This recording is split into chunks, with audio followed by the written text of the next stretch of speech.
और ईमान वालों की जिंदगी भी एक जंग है।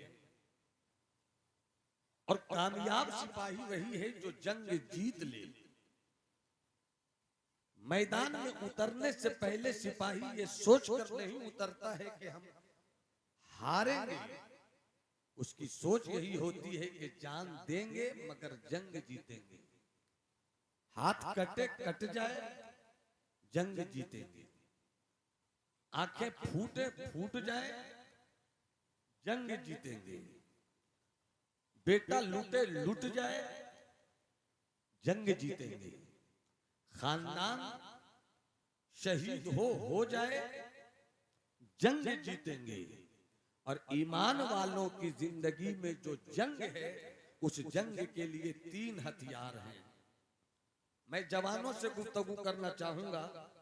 जो जवान इन दिनों तकरीर सुनना नहीं चाहते और जो तरन्नुम के रसिया हो गए। इनकलाब जवानों से आता है, कामयाबी जवानों से आती है। सरकार फरमाते हैं शापुन मन नशा फिल इबादत। जवान वही है जो अपनी जवानी को रब की इबादत में गुजारे। अगर रब की इबादत में आपकी जिंदगी और जवानी नहीं गुजरती, इसका मतलब है कि आप जवान नहीं हैं। बुजुर्गों और सूफियों की जुबान में आप हिजड़े हैं, आप मुखन्नस हैं। जो मर्द होता है वो हर दिन एक नई दुनिया की तलाश में होता है। जो मर्द होता है वो हवाओं की जद पर कामयाबियों के चिराग रोशन करता है।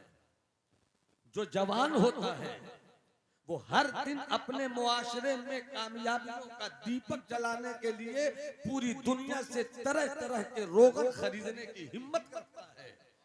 अगर आप इस तरह जिंदगी नहीं गुजारते तो इस्लाम को आप जैसे जवानों की जरूरत नहीं है। इस्लाम को जवान चाहिए। दुनिया में कोई भी इनकलाब हो, दुनिया में कोई भी इनकलाब हो, समाजी इनकलाब हो, सियासी इनकलाब हो, मजहबी इनकलाब हो, मसलकी इनकलाब हो, फिक्री इनकलाब हो, हर इनकलाब की बागडोर जवानों ने अपने हाथों में ली है।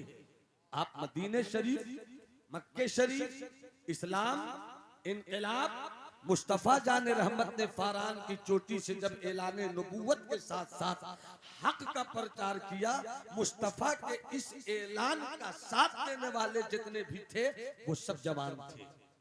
सिद्दीक अकबर जवान थे, उमर फारूक जवान थे। हजरत खालिद बिन वलीद ने जिस कब्ज उम्री में इस्लाम को मक्के और मदीने से निकालकर रूम के बाजार तक पहुंचाया, हजरत खालिद बिन वलीद भी उस वक्त मुकम्मल जवान थे। तारीख आप उठाकर देखिए, रूस का इनकलाब देखिए, जवान मिलेंगे। आप चीन का इनकलाब देखिए, आपको वहां जवान मिलेंगे। आप इंग्लिस्तान का इनकलाब देखिए, आप वहां जवान मिलेंगे। और जब पूरे भारत में गैर मुनक़सिम हिंद, अफगानिस्तान, बांग्लादेश, पूरे में इस्लाम अज़मत तौहीद को अकबर के इल्हादी बदफिक्री के हथौड़ों ने तोड़ना चाहा। उस बदफिक्री के बुत को तोड़ने के लिए सरहंद का बेटा हजरत जिस मुआशरे में जवान जिंदा ना हो वो मुआशरा बर्बाद हो जाता है। जिस मुआशरे का जवान जिंदा हो वो मुआशरा जिंदा होता है। जिस मुआशरे का जवान नमाजी हो वो मुआशरा नमाजी होता है। जिस मुआशरे का जवान किरदार से गाजी हो वो मुआशरा किरदार से गाजी होता है। और जब बरेली की टूटी चटाई से मेरे आका इमाम अहमद रजा ने बदअकीदगी के किलों को तोड़ने की मुहिम ठानी थी, उस वक्त मेरा बरेली का इमाम अहमद रजा भी जवान। ये तारीख है। जिस कौम के जवान जिंदा हो, दुनिया में किसी तहजीब ने ऐसा बेटा नहीं पैदा किया है कि उस मुआशरे को तबाह कर दे जिस मुआशरे का जवान जिंदा हो। और अगर आप मुस्कुरा कर बोले सुभान अल्लाह तो थोड़ी सी बात मैं आगे करूं। जिनके पास हाथ है वो हाथ उठाकर बोले सुभान अल्लाह। अली की तवज्जो के साथ खता हो तो अता हो जाए, अच्छी बात हो तो फकीर के हक में थोड़ी सी दुआ हो। रिवायती तकरीरों से हटकर हमें अब कुछ सोचने की जहमत उठानी होगी। तकरीरें बहुत की, तकरीरें करूंगा इंशाअल्लाह, हमारे उलमा तकरीर करेंगे, मगर मन दरचे ख्यालम व फलक दरचे ख्याल, हालात किसी और बात की तरफ बुला रहे हैं, मेरी तकरीर मुझको कहीं और ले जा रही है।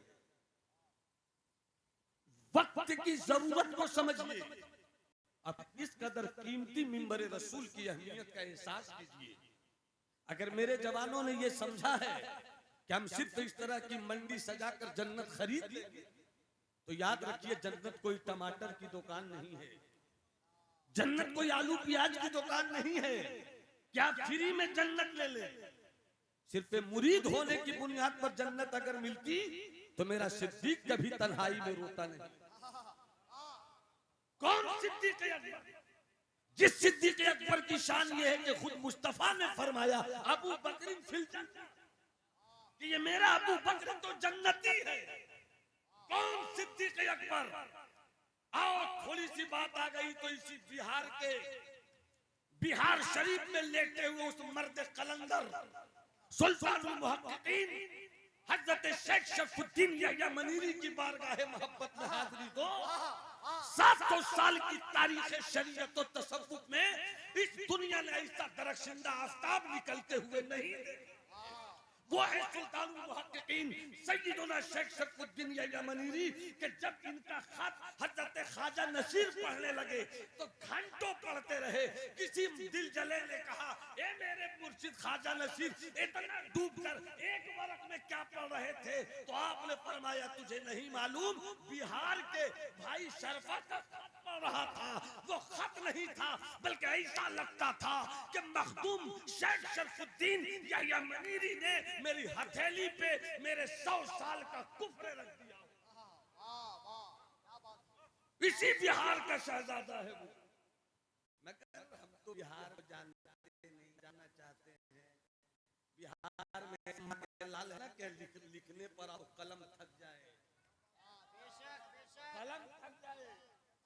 विलायत में दूरी नहीं है, विलायत में दूरी नहीं है। और जो विलायत में तकसीम के कायल हैं, वो विलायत से मोहब्बत करने वाले नहीं बल्कि विलायत से दुश्मनी करते हैं। खता हो जाए, क्योंकि मेरे दिल के आईने में आपकी फिक्री इल्मी सलगत तस्वीरें यार बदल रही। जरा मोहब्बत से हाथ उठाकर बोले सुभान अल्लाह। संजीदगी से सोचिए, आज 700 साल पहले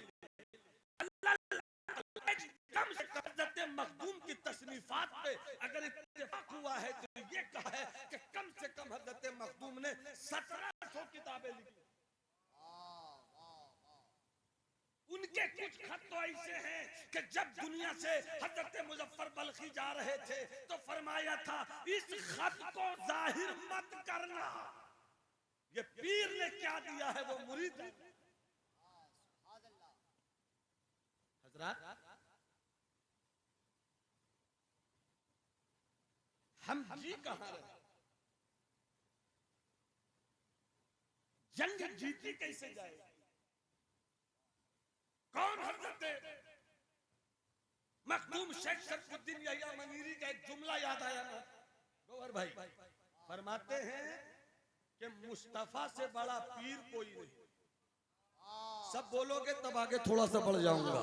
अली में की तवज्जो के साथ, मुस्तफा से बड़ा पीर कोई नहीं और सिद्दीक से बड़ा मुरीद कोई नहीं।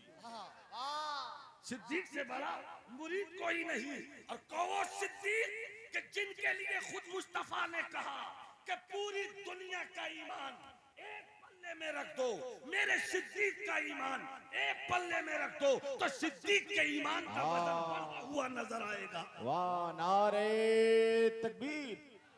सब लोग बोले नारे रिसालत।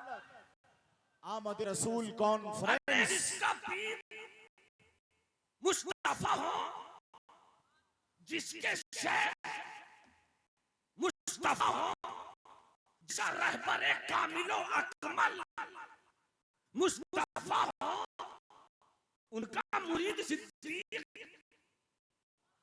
उनका मुरीद सिद्दीक, सिद्दीक को मुस्तफा ने कह दिया जन्नती। फिर भी ऐसा जन्नती सिद्दीक, रात सब जो सो जाएं, सिद्दीक उठे, हाथों में लोटा ले, पानी ले, वजू करे, मसला बिछाए। एक मर्तबा सुबह की नमाज का वक्त चले, हजरत उमर मस्जिद नबवी की तरफ सिद्दीक अकबर के घर के करीब से गुजरे। अचानक कुछ खुशबू मिली। हजरत सिद्दीक के दरवाजे को बढ़कर हजरत उमर ने दस्तक दिया। सिद्दीक ने दरवाजा खोला। कहो भाई, इस वक्त अचानक दरवाजे को दस्तक देने का मतलब क्या है? हजरत उमर ने फरमाया, मेरे सिद्दीक, आज जी करता है कि नमाज के बाद लौटूं आपके साथ, आपके घर में नाश्ता करूं। जरा मोहब्बत से बोलो सुभान अल्लाह, जरा हाथ उठाकर बोलो सुभान अल्लाह। आपके साथ नाश्ता करूं। हजरत सिद्दीक मुस्कुराने लगे। भाई मेरे घर पर आए, इससे बड़ी बात और क्या होगी? का बिल्कुल तशरीफ लाइए, जो कुछ माहज़र होगा खाया जाएगा। हजरत उमर ने कहा, जो कुछ होगा वो तो होगा, मगर अभी मैंने जो कबाब की खुशबू ली है, वो कबाब नाश्ते में जरूर होना चाहिए। सिद्दीक अकबर फरमाते हैं, खलीफा है सिद्दीक मुस्तफा, कुर्सी खिलाफत पर अबू बकर हैं। अब वो कहते हैं, भाई उमर, मैं जानता हूं कि मेरे घर में क्या है। दिन भर इस्लामी अदालत में इस्लामी ममलिकत के सारे मामलात हल करता हूं, और शाम का वक्त होता है, घर आता हूं। घर आने के बाद मैं पूछता हूं, सब्जी है या नहीं, तेल है या नहीं, चावल है या नहीं, दाल है या नहीं, पनीर है या नहीं, शहद है या नहीं। पूछता हूँ, जो जो चीजें होती है मैं सब ला कर देता हूँ। मुझे मालूम है ये मेरा घर है और इस घर में गोश्त नहीं आया है, और जब गोश्त नहीं आया है तो आपने कबाब की महक कैसे ली है? मेरे घर में कबाब नहीं बना है। सुनो, मैं उस सिद्दीक की कहानी सुना रहा हूँ। फ्री में जन्नत देने वाले भी सोचे और फ्री में जन्नत लेने वाले भी सोचे। सिर्फ पीरी मुरीदी की नाम पर जन्नत लेने और देने का कारोबार बंद करो, वरना इसी तरह हम बर्बाद होते रहेंगे। कहता हूँ वही बात, समझता हूँ जिसे हक। मैं अबले मस्जिद हूं न तहजीब का फर्जंद, शाही का तजस्सुस दुनिया नहीं मर्दाने का। ये बंद करो तसव्वुर के हम मुरीद हो गए, जन्नत मिल गई। क्या किया की जिंदगी कैसी थी सोचो। जन्नत कोई टमाटर की दुकान नहीं है, जन्नत कोई आलू प्याज की दुकान नहीं है। हम बोलो हाथ पकड़ो, बहुत बड़ा काम कर लिया सुन्नियत। ये प्याज के छिलके की सब्जी नहीं बनती, छिलको हटाओ। जब छिलके हटेंगे तो गूदा दिखेगा, उसी गूदों से सब्जी भी बनती है, उसी गूदे से गोश्त भी बनता है, उसी गोश्त से उसी गूदे से पनीर की सब्जी भी तैयार होती है। रह गई रस्म अज़ा, रूह बिलाली न रही, फलसफा रह गया, तलकीने ग़ज़ाली न रही, कौम की वो पुख्ता ख़याली न रही, तबे शीरी न रही, शीरी मकाली न रही, मस्जिद मर्सिया खाहे के नमाजी न रहे, यानी वो साहिब औसाफ न रहे। मैं कभी किसी पे जाती तौर पे कमेंट नहीं करता, अब मेरी ये तरबियत भी नहीं है, मगर हमने बुजुर्गों के कर्म से पढ़ाई इसलिए नहीं की है, क्या तमीर बेटे, पढ़ाई नहीं की है कि किसी के के झूठी अलमारियों में अपनी खजाना रख दे। जब तक नहीं आएगी और जब तक सुनना और चलना, जिंदगी गुजारना नहीं सीखोगे, कामयाबी नहीं मिल सकती। जरा मुस्कुरा कर वो सुभान अल्लाह तो थोड़ा आगे बढ़ता हूँ। तो वो जो चाहूंगा थोड़ा सा फरमाइएगा, गौर से सुनिएगा मेरी इस बात को। सिद्दीक़ अकबर, उनसे बड़ा कोई जन्नती होगा? अरे उमर से बड़ा कोई जन्नती होगा? हजरत उस्मान से बड़ा कोई जन्नती होगा? पीर मुस्तफा है, पीर मुस्तफा है। और हजरत सिद्दीक की जिंदगी क्या थी भाइयों? सिद्दीक नाश्ता आपके साथ होगा, कबाब होना चाहिए, कबाब होना चाहिए। का कबाब कहां से लावे, है ही नहीं। तो हजरत उमर ने कहा कि मैंने कबाब की महक सूंघी है, ये भी सही है। और आप कहते हैं कि कबाब नहीं है, तो आपको तो मुस्तफा ने सिद्दीक कहा है, आप भी सच। बात आई गई, खत्म हो गई। हजरत सिद्दीक का इंतकाल हो गया, विसाल हो गया। उनके विसाल के बाद खिलाफत अला मिनहाज नबुव्वह की कुर्सी पर हजरत उमर फारूक बैठे। जब हजरत उमर बैठे, कुछ दिनों के बाद हजरत सिद्दीक की बीवी से, जो अब बेवा हो गई हैं, उनकी बीवियों में से एक बीवी को हजरत उमर ने निकाह का पैगाम पहुंचाया। ये वाकया में हजरत महबूब इलाही के मलफूजात सैयदुल औलिया से बयान पहुंचाया। जाहिर सी बात है, इद्दत गुजर चुकी थी, निकाह कबूल है, हजरत उमर की शादी हो गई। शादी होने के बाद दोनों मियाँ बीवी हैं, एक कमरे में दोनों बंद हैं। हजरत उमर कहते हैं, सुनो सिद्दीक की बेवा, मेरी हो गई हो बीवी, सुनो मैंने इसलिए तुमसे शादी नहीं की कि तुम्हारा हुस्न अच्छा लगा, मैंने इसलिए शादी की है ताकि मैं तुझसे जान सकूं कि मेरा सिद्दीक इस खिलाफत के बोझ को उठाता है। नहीं बोलोगे सुभान अल्लाह तो मैं चुप रहूंगा। जरा हाथ उठाकर बोल दो ना सुभान अल्लाह। मैंने इसलिए शादी की है कि मेरा भाई सिद्दीक नबूवत के मनहज पर चलने वाली खिलाफत के बोझ को अपने कांधे पे कैसे उठाया। जलवत तो सब बताएंगे, खलवत तो आप ही बताइए। इसलिए मैंने शादी की है। जब जिद किया तो सिद्दीक की बेवा जो कभी थी, आंखों में आंसू लेकर मुस्कुराकर, और आंखों में आंसू है मुस्कुराती भी है, कहती है मर छेड़ दिया, जिद कर दिया। तो सुनो मेरे यार की बात न पूछो, मेरे यार की अल्लाह मत जाओ, मेरे यार की बात न पूछो। क्या मतलब, कैसी गुजारते थे वो जिंदगी। कहा दिन भर तो सबका दर्द बांटते थे, दिन भर तो सबका दर्द बांटते थे।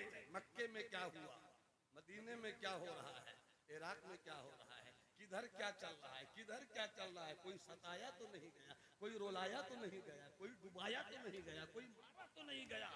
इसी में रहते। जब शाम आते तो सब्जी लेकर आते, चावल लेकर आते, दाल लेकर आते, घर की जरूरत लेकर आते, और मगरिब से लेकर ऐशा से पहले पहले तक घर वालों की खैरियत पूछते। बेटे का क्या हाल है, बेटी का क्या हाल है, क्या चल रहा है, सब ठीक है। उसके बाद खाना खाते, खाना खाकर ऐशा की नमाज पढ़ते, सो जाते। रात के 3 हिस्से करते, चूंकि खानकाह भी इसे मानिए, क्योंकि जितने चेहरे बैठे हैं सब सरकारे शेखुल मशाइख की जुल्फों के असीर हैं। हजरत वक्त नहीं है महबूब भाई, वक्त नहीं, वरना मैं बताता कि हमने 100 साल के अंदर पाया कितना और अहले सुन्नत ने खोया कितना। चूंकि समाअत अब ऐसी नहीं है, बस मैं चाहता हूं कि कुछ कुछ इधर उधर से लेकर बुजुर्गों की दुआओं के साये में आपसे गुफ्तगू कर लूं। हजरत उमर से उनकी बीवी ने कहा कि मेरे सिद्दीक की बात ना पूछो। रात के 3 हिस्से करते थे, एक हिस्से में घर की खैरियत पूछते थे, खाना खाते थे और ऐशा की नमाज पढ़ लेते थे। दूसरे हिस्से में सो जाते थे और तीसरे हिस्से में उठते थे और उठने के बाद वुजू करते थे। मुसल्ला बिछाते थे और रब की बारगाह में सजदे लुटाते थे। सजदे करने के बाद दुआ के लिए हाथ उठाते, रोते रहते, दुआ करते रहते, रोते रहते, दुआ करते रहते। दुआ करते करते रोते रोते अचानक सिद्दीक के कानों से मस्जिद नबवी की होने वाली अजान की आवाज टकराती। अल्लाहू अकबर, अल्लाहू अकबर। जैसी अजान की आवाज इनके कानों को छूती, हजरत सिद्दीक आह करते और आह करने के बाद उनके मुंह से धुआं निकलता, और जब धुआं निकलता तो घरों में फैल जाता और ऐसा लगता था कि जलते हुए कबाब की बू आ रही। इतना कहना था हजरत उमर फट पड़े, आंखों में आंसू संभाले नहीं संभलता। बीवी ने कहा मेरे शौहर उमर इतना क्यों रोने लगे? हजरत उमर ने रोकर कहा रोऊं नहीं तो क्या करूं, आंसू बहाऊं नहीं तो क्या करूं, इतनी बड़ी जिम्मेदारी मेरे कांधों पे आ गई है। काश या लैतनी कुन्तु शारतन लिसद्र अबी बकर। हजरत उमर ने इसी मौके पे कहा था काश उमर नहीं होता ताकि खिलाफत की उलझन में फंसे, काश उमर सिद्दीक के सीने का एक बाल हो जाता। नारे तकबीर, नारे रिसालत, मसलके आला हजरत। काश उमर सिद्दीक के सीने का एक बाल हो जाता। कैसे सिद्दीक के इस मनसब को उमर संभालेगा? ये है हजरत सिद्दीक की शान कि जन्नती भी है, जन्नत दिलाने वाली जात भी है। उसके बावजूद भी कैसा रोते हैं। और हमने बहुत आसान सी बंडी खरीद ली है। सुभान अल्लाह कहो जन्नती हो जाओ, अल्हम्दुलिल्लाह कहो जन्नती हो जाओ। इस सुभान अल्लाह और अल्हम्दुलिल्लाह के पीछे जो जन्नत जाने का मुजदा है, पूछिए अल्लामा अली मिसबाही साहब से। सिर्फ कहने से नहीं होता, बल्कि इल्लल्लज़ीना आमनू व अमिलुस सालिहात। ईमान वालों के लिए 3 हथियार हैं। इन 3 हथियार में एक को भी छोड़ा तो मुकम्मल कामयाब नहीं रहोगे। ईमान, जिसे इकबाल ने यकीन मुहकम कहा, अमिलुस सालिहात, अमल पैहम जिसे इकबाल ने कहा। क्या मतलब? सिर्फ ईमान की रट लगाने वालों, मुस्तफा की सीरत किन के लिए है? मुस्तफा की हयात किन के लिए है? मुस्तफा की नशिस्तो बर्खास्त किन के लिए? मुस्तफा का सोना किन के लिए है? मुस्तफा का उठना किन के लिए है? मुस्तफा का बयान किन के लिए है? हमने जरूर नारा लगाया सरकार की आमद मरहबा, मुख्तार की आमद मरहबा, मक्की की आमद मरहबा, मदनी की आमद मरहबा। बेला शुबा मेरा मुस्तफा चरखे नबुव्वत का वो आफताबे कामिल है जिनकी आमद पर सूरज जश्न मनावे, चांद जश्न मनावे, हवाएं जश्न मनाए, फजाएं जश्न मनाए, फक्र फाका जश्न मनाए, गुर्बत इफलास जश्न मनाए। मगर क्यों कहते हो सरकार की आमद मरहबा? हम भी पैदा हुए, सरकार भी पैदा हुए, अल्लामा अली साहब, रजा साहब भी पैदा हुए, महबूब गौहर साहब भी पैदा हुए। मगर क्यों सरकार की आमद मरहबा? उनकी आमद और सारी कायनात की आमद में क्या फर्क है? तो इस फर्क को आपको समझना होगा। तो मुस्तफा की सीरत से रिश्ता जोड़ना, मुस्तफा के कैरेक्टर से रिश्ता जोड़ना होगा। और जब उसको अपनी जिंदगी में लाओगे तब समझ में आएगा कि वाकई मुस्तफा की आमद मरहबा, मुस्तफाल की आमद मरहबा। एक बात मोटी सी बात मैं करूं, बातें बहुत सी हैं, जो बात आ रही मैं वो शेयर कर रहा हूं। सुनना चाहते हैं तो एक बार हाथ उठाकर कहो सुभान अल्लाह। फरमाइएगा। आइए थोड़ी सी बात करें, एक बहुत आसान सी बात। नमाज की बात मैं नहीं करूंगा, अहम्मुल इबादत, रोजे की बात नहीं करूंगा, इस्लाम की बुनियाद रोजे पर है, हज पर है, ज़कात पर है, मैं इस पर बात नहीं करूंगा। आओ सिर्फ सरकार की सीरत का एक चैप्टर देखो। और उससे पहले एक बात याद आई, अगर इस बात को सुनाकर मैं चुप हो जाऊं, आप सुनकर चुप मत होइए। दुनिया के किसी मजहब ने भी ये नहीं कहा कि जुल्म किया गया। इस्लाम ने भी यही कहा, इस्लाम ने भी यही कहा। दुनिया के किसी मजहब ने ये नहीं कहा कि इंसाफ मत करो, इस्लाम ने भी यही कहा। दुनिया के किसी मजहब ने भी कभी कोई गलत तालीम नहीं दी, इस्लाम ने भी वही किया। मगर क्या बात है कि इस्लाम सिर्फ 24 साल की मुद्दत में देखते ही देखते आधी दुनिया का महबूब मजहब। अगर सुभान अल्लाह बोलोगे तो थोड़ा सा आगे बढ़ जाओगे। अरे हाथ उठाकर बोलो ना सुभान अल्लाह। अल्लाह तुम्हारी नस्लों को हुसैनी बरेलवी बनाकर रखे। हाथ उठाकर बोलो या रसूल अल्लाह। सिर्फ 23 से 24 साल के अंदर इस्लाम इतना फैला। इराक इस्लाम का हो गया, ईरान इस्लाम का हो गया, बैतुल मुकद्दस इस्लाम का हो गया, शाम इस्लाम का हो गया, मिस्र इस्लाम का हो गया, तुर्कमानिस्तान इस्लाम का हो गया, अजरबैजान इस्लाम का हो गया, आर्मीनिया इस्लाम का हो गया, तुर्की इस्लाम का हो गया। सिर्फ 24 साल की मुद्दत में इस्लाम इतना कैसे बढ़ गया? सिर्फ एक बात थी, एक अरब के आदमी ने बोलबाला कर दिया, खाक के जर्रों को हम दोषे सुइया कर दिया। खुद न थे जो राह पर औरों के हाथी बन गए। क्या नजर थी जिसने मुर्दों को मसीहा। बहुत अच्छी। तारीख पढ़िए, तारीख से रिश्ता जोड़िए, उसके बाद आपको समझ में आएगा कि इस्लाम कितना फलदार मजहब है। तारीख पढ़िए, फिर देखिए और कहिए इस्लाम कितना शाख दर शाख निकलने वाला पेड़ है। कि बुझी है शम्मे मुस्लिम बारहा फिर जगमगाई है, बुझी है शम्मे मुस्लिम बारहा फिर जगमगाई है। ये तारा टूट जाता है दरख्शानी नहीं। निकाली सैकड़ों नहरें कि पानी कुछ तो कम होगा, मगर फिर भी मेरे दरिया की तुगयानी नहीं। फैजी साहब, आपकी मुस्कुराहट में अगर पूरा झारखंड उतार दो फिर भी कम है। आप मुस्कुरा कर देखें मेरी तरफ और सुभान अल्लाह कह दे।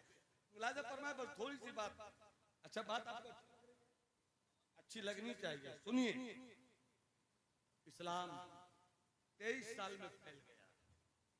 क्यों फैला? फैला क्यों? इसलिए कि सिद्दीक मुकम्मल तरीके नबवी का आईना लेकर बढ़े। इस्लाम फैला क्यों? इसलिए कि हजरत उमर ने सरकार की जिंदगी का अक्स जमील बनकर पूरी दुनिया में अदालत का झंडा लहराया। अब एक बात करीब से आइए, सरकार की सीरत में नमाज है, रोजा है, हज है, ज़कात, ये सारी बहुत अच्छी अच्छी बातें एक छोटी सी बात में रखता हूं आपको। सरकार ने फरमाया कि लहजे को नर्म करो। इस चीज को सुनिएगा, बहुत हल्की सी बात है मगर ये कितनी भारी चीज है। लहजे को मीठा करो, गुफ्तगू खूबसूरत करो, लहजा मनफी नहीं हो, लहजा मुस्बत और पॉजिटिव हो। नरमी, आज स्टेज से भी नरमी खत्म हो गई, आज खानकाहों से भी नरमी खत्म हो गई। स्टेज पर झगड़े हो रहे हैं,